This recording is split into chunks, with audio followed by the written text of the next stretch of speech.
Hello नमस्कार दोस्तों, मैं हूं Mithilesh Kumar. Mika academy YouTube channel पे आपका बहुत बहुत स्वागत है। हिस्ट्री एनसीईआरटी क्लास 6 टॉपिक आज हम लोग अध्ययन करेंगे नए साम्राज्य एवं राज्य के बारे में। और बता दें दोस्तों, CTET JTET estate and other estate अधिगम के लिए आप लोग मिक्का एकेडमी यूट्यूब चैनल को सब्सक्राइब कर सकते हैं।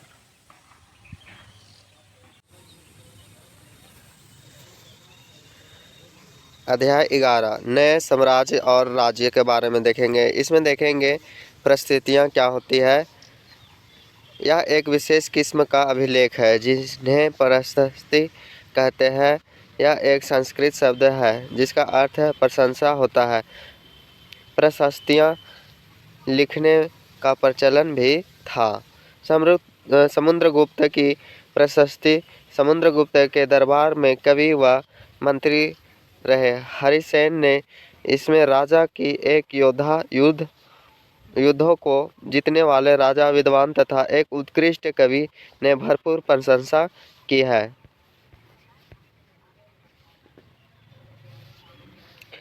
हरिसेन द्वारा समुद्रगुप्त की नीतियाँ। इसमें देखेंगे दोस्तों, हरिसेन द्वारा जो समुद्रगुप्त के प्रति क्या क्या नीतियाँ थी। पहला नीति, आर्यवर्त के 9 शासकों को समुद्रगुप्त ने हराकर उनके राज्य को अपने साम्राज्य में मिला लिया। नेक्स्ट देखते हैं, दक्षिणापंथ के 12 शासक आते हैं। इन सब ने हार जाने पर समुद्रगुप्त सामने समर्पण किया था। तीसरा देखते हैं नीति, इसमें असम, तटीय बंगाल, नेपाल और उत्तर पश्चिम में कई गण या संघ आते थे। ये समुद्रगुप्त के लिए उपहार लाते थे, उनकी आज्ञाओं का पालन करते थे तथा उनके दरबार में उपस्थित हुआ करते थे।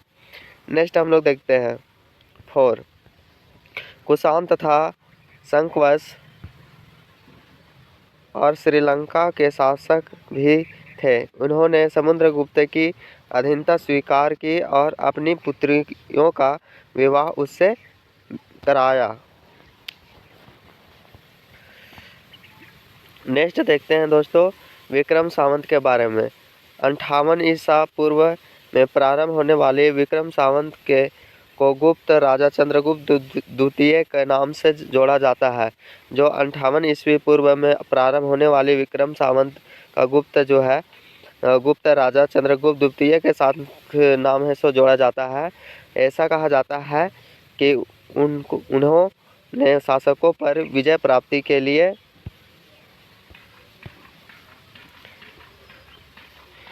रूप में इस सावंत की स्थापना की तथा विक्रमादित्य की उपाधि धारणा की थी।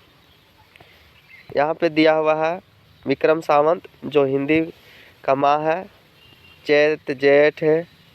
चैत वैशाख जेठ आषाढ़ सावन भादो आश्विन कार्तिक माघ पौष माघ फागुन, इस तरह से दिया हुआ है हिंदी का 12 महीना। नेक्स्ट हम लोग देखते हैं दोस्तों, इसमें वंशावलियाँ के बारे में देखेंगे। अधिकांश प्रशस्तियाँ शासकों के पूर्वजों के बारे में भी बताती है। उनकी माँ कुमार देवी लक्ष्मीगण की थी और पिता चंद्रगुप्त वंश के पहले शासक थे, जिन्होंने महाराजाधिराज जैसी बड़ी उपाधि धारण की। समुद्रगुप्त ने भी यह उपाधि धारण की। हर्षवर्धन तथा हर्षचरित 1400 साल पहले हर्षवर्धन ने शासन किया। उनके दरबारी कवि बाणभट्ट ने संस्कृत में उनकी जीवनी हर्षचरित लिखी है।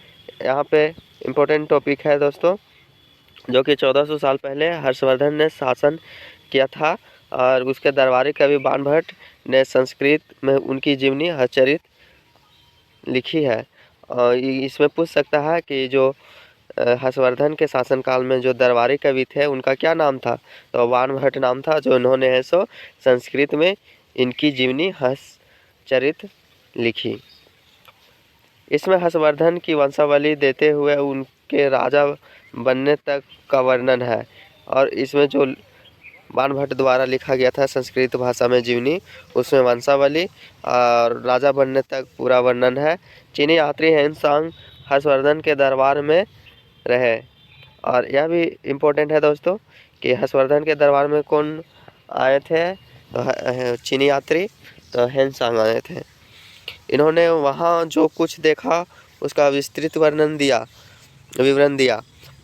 थानेसर के राजा बने मगध और बंगाल को जीतकर उन्हें पूर्व में भी सफलता मिली थी।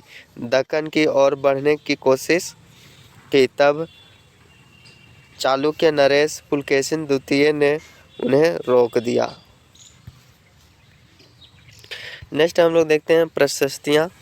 इस काल में पल्लव और चालुक्य दक्षिण भारत के सबसे महत्वपूर्ण राजवंश थे। पल्लवों का राज्य राजधानी कांचीपुरम के आसपास के क्षेत्र को लेकर कावेरी नदी के डेल्टा तक फैला हुआ था, जबकि चालुक्यों का राजा कृष्ण तुंगभद्रा नदियों के बीच स्थित था। चालुक्यों की राजधानी ऐहोल थी। यह इम्पोर्टेंट है, देख लेना दोस्तों। चालुक्यों की राजधानी कहाँ थी? ऐहोल थी। पूछ लिया जाता है अक्सर एग्जाम में। यह एक प्रमुख व्यापारिक केंद्र था। धीरे धीरे यह एक धार्मिक केंद्र भी बन गया, जहाँ कई मंदिर पल्लव और चालुक्य एक दूसरे सीमाओं का अतिक्रमण करते थे। पुलकेशिन द्वितीय सबसे प्रसिद्ध चालुक्य राजा थे। उनके बारे में हमें उनके दरबारी कवि रविकांत द्वारा रचित प्रशस्ति से पता चलता है। रवि कृति के अनुसार उन्होंने पूर्व तथा पश्चिम दोनों समुद्र तटीय इलाकों में अपने अभियान चलाए। इसके अतिरिक्त उन्होंने हर्ष को अपने आगे बढ़ने से रोका। नेक्स्ट हम लोग देखते हैं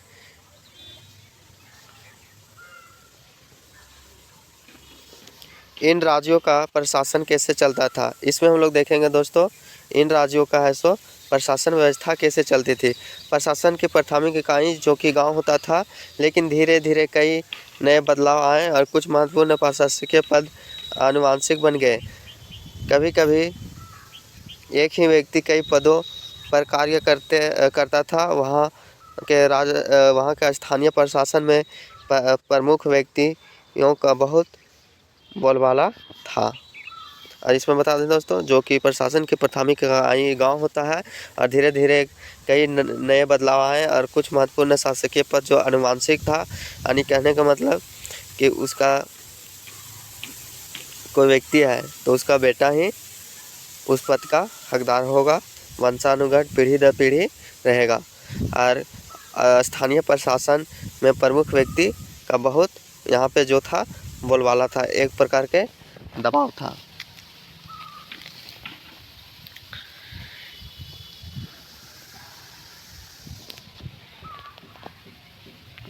एक नए प्रकार की सेना। सामंत भूमि से कर वसूलते थे, जिससे वे सेना तथा घोड़े की देखभाल करते थे। साथ ही वे इससे युद्ध के लिए हथियार जुटाते थे। दक्षिण के राज्यों में सभाएं। पल्लवों के अभिलेखों में कई स्थानीय सभाओं की चर्चा है।